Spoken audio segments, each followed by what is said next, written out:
একদল মানুষ আছে যারা রাষ্ট্রের প্রধান নির্বাহীদের দোষারোপ করতে চায় না, তাদেরকে স্বচ্ছতা জবাবদিহিতার ঊর্ধ্বে রাখতে চায়।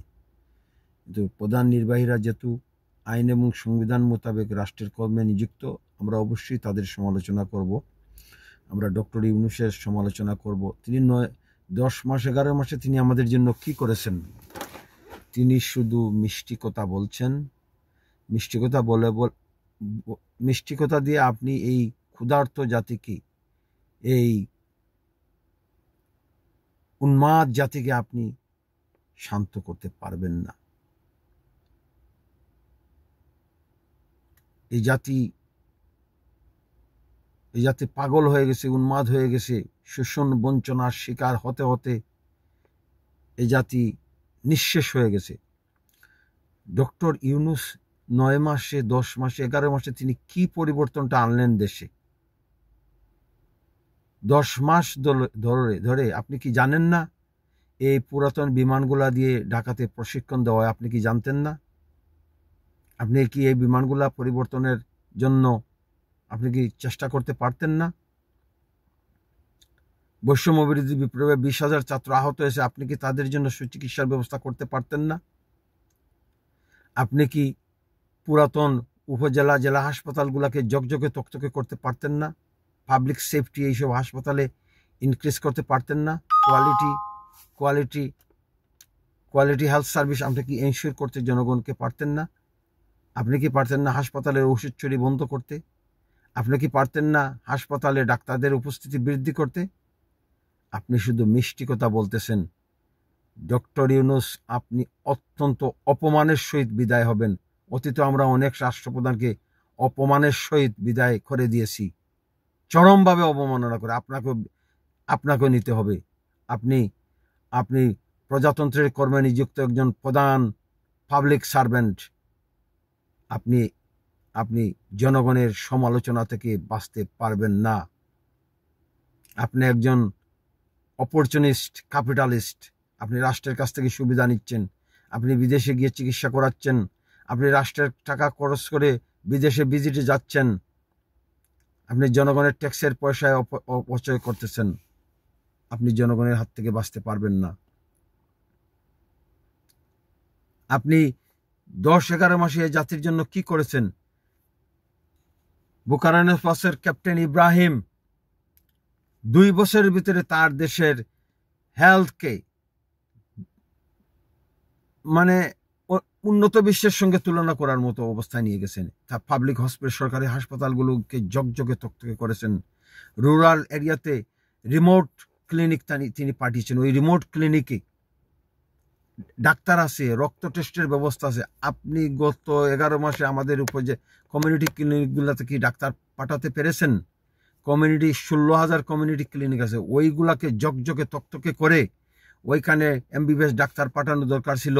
ওইখানে রক্ত টেস্টের ব্যবস্থা করার দরকার ছিল। কমিউনিটি ক্লিনিকগুলা রেগুলার তদারকি হয় না।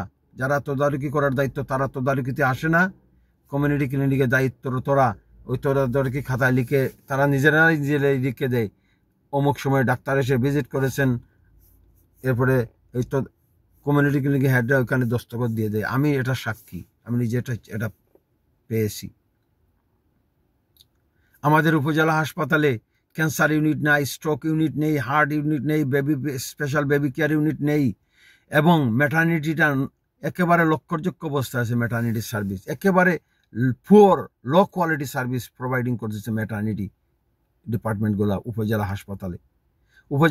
জেলা হাসপাতালে পার্মানেন্ট ক্লিনার নেই। ডক্টর ইউনূস, আপনি কি করছেন? 86 বছরের বৃদ্ধ আপনি কি করছেন?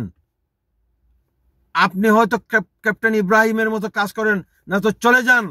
আপনাকে আমরা চাই না। আপনার কারণে এই রাষ্ট্রের অনেক ক্ষতি হচ্ছে। আমরা ক্যাপ্টেন ইব্রাহিমের মতো একজন রাষ্ট্রনায়ক চাই, যিনি ঘুষ, দুর্নীতি, বৈষম্য, অসমতা, সামাজিক অবিচারের বিরুদ্ধে যুদ্ধ ঘোষণা করবেন, পরিবেশ দূষণের বিরুদ্ধে যুদ্ধ ঘোষণা করবেন, প্লাস্টিক দূষণের বিরুদ্ধে যুদ্ধ ঘোষণা করবেন। আপনি শুধু মিষ্টি কথা বলতেছেন। আপনাকে সবাই দেবতা বানিয়ে ফেলেছে। আপনি নোবেল পুরস্কার পেয়ে গেছেন। আপনার মতো আর লিডার, আপনার মতো আর অর্থনীতি এই বিশ্বে নাই। আপনি দেশের জন্য কি করেছেন? জিডিপি নিচের দিকে যাচ্ছে, আপনি প্রজাতন্ত্রের অফিসগুলোতে দুর্নীতি বন্ধ করতে পারেননি। সেই পুরাতন ফ্যাসিস্ট সরকারের আমলের মতো কোন অফিসে দুর্নীতি হচ্ছে না? দুর্নীতিতে সয়লাভ, police station, land office, BRTA, tax office, hospital, কোথায় দুর্নীতি হচ্ছে না? আপনি দুর্নীতি বন্ধ করতে পারতেছেন না। দুদক আগের মতো 3-4টা অপারেশন প্রতিদিন পরিচালনা করতেছে, দুদক দুর্নীতিবাজদের গ্রেফতার করছে না। আপনি দুদককে কঠোর নির্দেশনা দেন দুর্নীতিবাজদের প্রজাতন্ত্রের অফিসগুলো থেকে ধরে ধরে বিচারের মুখোমুখি জেলে হাজতে পাঠানোর জন্য। আপনি সংস্কারের নামে লেট ডাউন করতেছেন ডক্টর ইউনূস। একটা গণভোট দিয়ে সাংবিধানিক পরিষদ গঠন করে আপনি বাংলাদেশ কনস্টিটিউশনের সব ফ্যাসিস্ট আর্টিকেলকে আপনি রিমুভ করে দেন। গণতন্ত্র, সমাজতন্ত্র, ধর্মনিরপেক্ষতাবাদ, জাতীয়তাবাদ, সংবিধানের বেসিক স্ট্রাকচারকে অক্ষুণ্ণ রেখে আপনি সংবিধান থেকে সব ফ্যাসিস্ট আর্টিকেল রিমুভ করে দেন। পরবর্তী সংসদের জন্য তো আপনার অপেক্ষা করার দরকার নেই। জনগণ আপনাকে সেই ম্যান্ডেট দিয়েছে, আপনি কনস্টিটিউশন রিফর্ম করতেছেন না। বিচার বিভাগের স্বাধীনতার সাথে সাংঘর্ষিক 116, 115, 148-3, 98 আর্টিকেল, এগুলোকে রিমুভ করেন। রাষ্ট্রপতির ক্ষমতা বিচার বিভাগের উপর থেকে তুলে দিন, উৎখাত করেন রাষ্ট্রপতির ক্ষমতাকে। আপনি ন্যাশনাল পুলিশ সার্ভিস কমিশন গঠন করতেছেন না, আপনি সুপ্রিম কোর্ট সেক্রেটারিয়েট গঠন করতেছেন না, আপনি মানবাধিকার কমিশনকে কাজ করতে দিচ্ছেন না। মানবাধিকার কমিশন কেন কাজ করতেছে না? মানবাধিকার কমিশনকে আপনি কেন বিচারিক ক্ষমতা দিচ্ছেন না? আপনি রাষ্ট্রীয় ন্যায়পাল কেন নিয়োগ দিচ্ছেন না? আপনি একটা শক্তিশালী বিচারক নিয়োগ কমিশন কেন করতেছেন না, যারা লাইভে বিচারক নিয়োগ, নতুন বিচারক যারা প্রার্থী হবেন তাদের ইন্টারভিউ নেবে? আপনি করতেছেন না কেন? আপনার প্রবলেমটা কি? আপনি মিষ্টি মিষ্টি কথা বলতেছেন। আপনি একটা ইন্ডিপেন্ডেন্ট পুলিশ কমপ্লেন্ট কমিশন গঠন করতেছেন না, আপনি ভলান্টারি জুডিশিয়াল ম্যাজিস্ট্রেট কোর্ট গঠন করে প্রতিটি উপজেলায় বিচারিক ক্ষমতা কেন নিয়ে যাচ্ছেন না? প্রতিটি ইউনিয়নে পুলিশ স্টেশন স্থাপন করছেন না কেন? কালচারাল বিপ্লবের জন্য প্রতিটি ইউনিয়নে কালচারাল সেন্টার স্থাপন করছেন না কেন? গ্রামীণ পুলিশকে সংস্কার করে গ্রাম পুলিশকে আইন শৃঙ্খলা রক্ষায় নিয়োগ করছেন না কেন? প্রতিটি ইউনিয়নে পুলিশ স্টেশন স্থাপন করে গ্রাম পুলিশকে ইউনিয়নের পুলিশ স্টেশন গুলাতে অফিস করার অনুমতি দিচ্ছেন না কেন? আপনি সোশ্যাল সিকিউরিটি বেনিফিট আপনি 50 টাকা 100 টাকা করে বাড়িয়েছেন। দেশে কি টাকার অভাব? আপনি বয়স্ক ভাতা, বিধবা ভাতা এগুলাকে 3-4 অঙ্কে নিয়ে যাচ্ছেন না কেন? বয়স্ক ভাতা কেন 4-5 হাজার টাকা করে জনগণ পাচ্ছে না? বিধবা ভাতা, শিশু ভাতা আপনি কেন দেশে চালু করতেছেন না? প্রতিবন্ধী ভাতাকে আপনি কেন কয়েক হাজারে নিয়ে গেলেন না?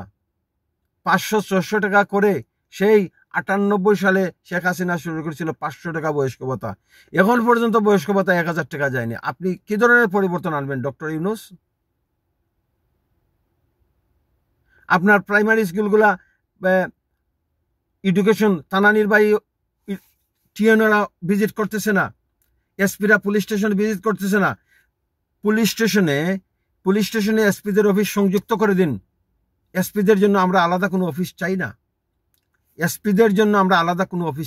এসপিদের পুলিশ স্টেশনে সংযুক্ত করুন। প্রতিটি থানাতে এসপি অফিস খুলুন, তাইলে থানার দারোগা ওসিরা কাজ করবে। এখনো থানায় মিথ্যা মামলা কেন হয়? এত বড় একটা বিপ্লবের পর থানায় মিথ্যা মামলা কিভাবে হয়? মানুষ কিভাবে হ্যারাসমেন্টের শিকার হয় পুলিশের দ্বারা? এত বড় একটা বিপ্লবের পর গোপালগঞ্জে কিভাবে আর্মি পুলিশের অতিরিক্ত বল প্রয়োগে রাষ্ট্রের জনগণ মারা যায়? সে যে দলেরই হোক, নিষিদ্ধ দল হোক বা পাবলিক হোক, এভাবে রাষ্ট্রের বাহিনী এভাবে মানুষকে গুলি করে মারতে পারে না। যারা গোপালগঞ্জে গুলি করে মানুষ মেরেছে তাদের কি এইসব আর্মি বা পুলিশ অফিসারকে কি আপনি গ্রেফতার করেছেন? আপনি একটা ব্যর্থ। ধানমন্ডিকে ডিমলিশ করা হয়েছে, এটা কি আপনি রেস্টোর করেছেন? যে এই বাড়ি থেকে বাংলাদেশের জন্ম হয়েছে।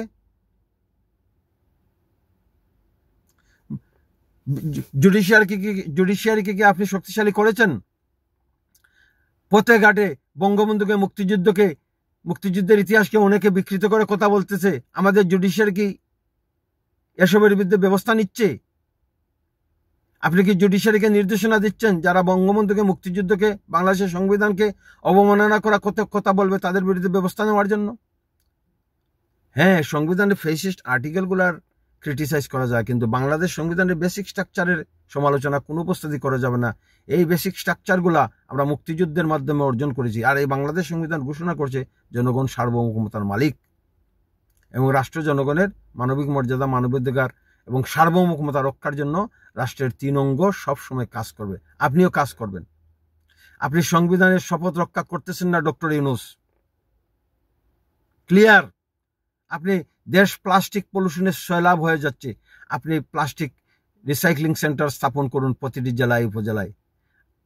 প্রতিটি জেলা উপজেলার গ্রামীণ বাজারের ওয়েস্ট ম্যানেজমেন্ট, ওয়েস্ট যে বর্জ্য উৎপন্ন এগুলা কোথায় যায়?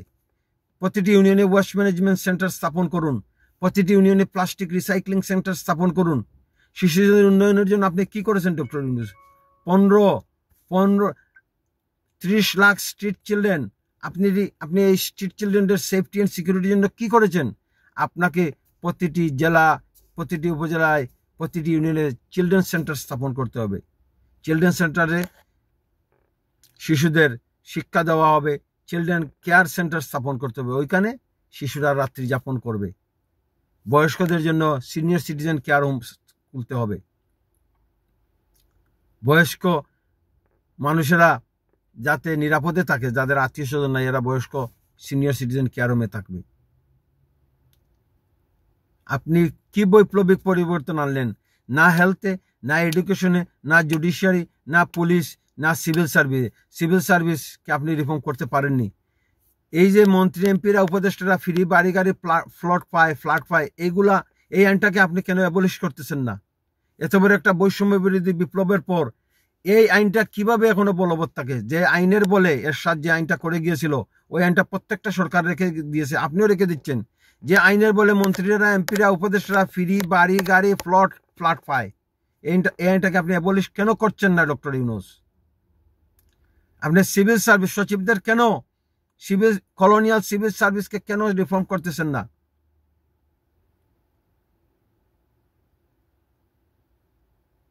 প্রথম শ্রেণীর পাবলিক সার্ভেন্ট নিয়োগ দেওয়া বন্ধ করা দরকার। পৃথিবীর কোনো দেশে ডাইরেক্ট প্রথম শ্রেণীর পাবলিক সার্ভেন্ট নিয়োগ দেওয়া না, ডাইরেক্ট প্রথম শ্রেণীর পুলিশ অফিসার নিয়োগ দেওয়া না। ইংল্যান্ডে প্রথমে কনস্টেবল থেকে ধীরে ধীরে ধীরে ধীরে পুলিশ অফিসার হয় এই প্রমোশনের মাধ্যমে।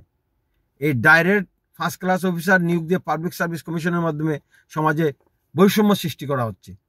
আপনি ধনতান্ত্রিক ক্যাপিটালিস্ট ইকোনমিকে আপনি উৎখাত করতে পারেননি। এত বড় একটা বিপ্লবের পর দেশে কিভাবে ধনতান্ত্রিক ইকোনমি থাকে, মানুষের সামাজিক মালিকানা আপনি কেন প্রতিষ্ঠিত করলেন না?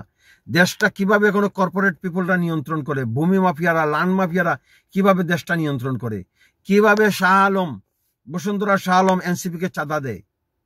এত বড় একটা বিপ্লবের পর আপনার এনসিপি পার্টি কিভাবে শাহ আলমের কাছ থেকে চাঁদা নিয়ে সারা দেশে এলিট রাজনীতি করে? এনসিপি তো দেশের সুস্থ ধারা রাজনীতি আনার কথা ছিল। মুক্তিযুদ্ধ, বঙ্গবন্ধুকে, মুক্তিযুদ্ধের ইতিহাসকে অবমাননা করা তো এনসিপির কাজ ছিল না। তাহলে ডক্টর ইউনূস আপনি কি করলেন জাতির জন্য? এত বড় একটা বিমান অ্যাক্সিডেন্ট হলো, এখন শুনতেছি লাশ গুম হয়ে গেছে। লাশ কিভাবে গুম হয়? স্কুল থেকে মরদেহ সরিয়ে ফেলা হচ্ছে। এই ধরনের কথাকে আপনার শাসনের আমলে শুনতে হবে? একজন নোবেল বিজয়ীর হাতে 5টা মানুষ মারা গেছে গুলি খেয়ে। আপনি এই হত্যাকাণ্ডের জন্য আপনি দায়ী। You order to kill the innocent people. রাষ্ট্রের প্রধান নির্বাহী হিসাবে পুলিশ যদি কোথাও অতিরিক্ত বল প্রয়োগ করে, এর জন্য প্রধান নির্বাহী হিসেবে আপনি দায়ী, আপনার ডিসি দায়ী, আপনার বিভাগীয় কমিশনার দায়ী, আপনার ইউএনও দায়ী। এইগুলা থেকে আপনারা মুক্ত হতে পারবেন না। এটার জন্য জবাব দিতে হবে ডক্টর ইউনূস আপনাকে। একটা সামাজিক সাম্যসমতা, মানবিক মর্যাদার বাংলাদেশ গড়তে হলে আপনাকে সোশ্যালিস্ট ইকোনমি দেশে চালু করতে হবে।